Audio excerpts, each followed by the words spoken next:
উদ্ধার অভিযান সমাপ্তির পর মাইলস্টোন স্কুলের বিধ্বস্ত ভবনে তল্লাশি করছে বিমান বাহিনীর সদস্যরা। সেই সাথে আলামত সংগ্রহ করেছেন তারা। সরিয়ে নিচ্ছেন ক্ষতিগ্রস্ত ভবনে পুড়ে যাওয়া জিনিসপত্র। এদিকে আহত শিক্ষার্থীদের শারীরিক সুস্থতার জন্য দোয়া কামনা ও মানসিক চাপ কাটিয়ে উঠতে আরও 2 দিনের মতো ক্লাস পরীক্ষা বন্ধ আছে মাইলস্টোন স্কুলে। এর আগে রবি সোমবার এই 2 দিনের ছুটি ঘোষণা করেছিল কর্তৃপক্ষ।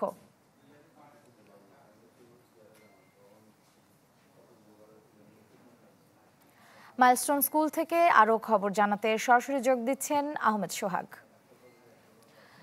সোহাগ, সেখানকার এখন কি পরিস্থিতি দেখতে পাচ্ছেন আপনি?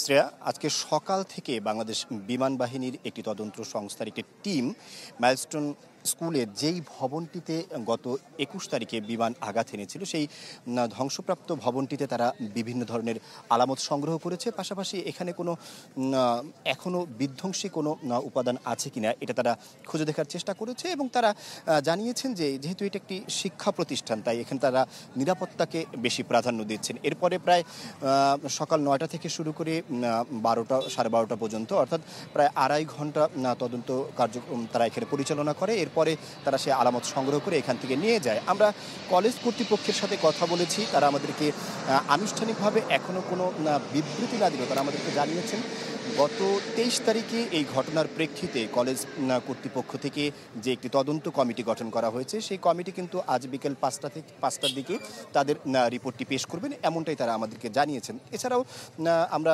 কলেজ কর্তৃপক্ষের সাথে কলেজ এই ঘটনার প্রেক্ষিতে কী কী কার্যক্রম হাতে নিয়েছে সে বিষয়গুলো তারা আমাদেরকে জানিয়েছেন যে তারা ইতোমধ্যে একটি কাউন্সিলিং টিম গঠন করেছে শিক্ষকদের সমন্বয়ে।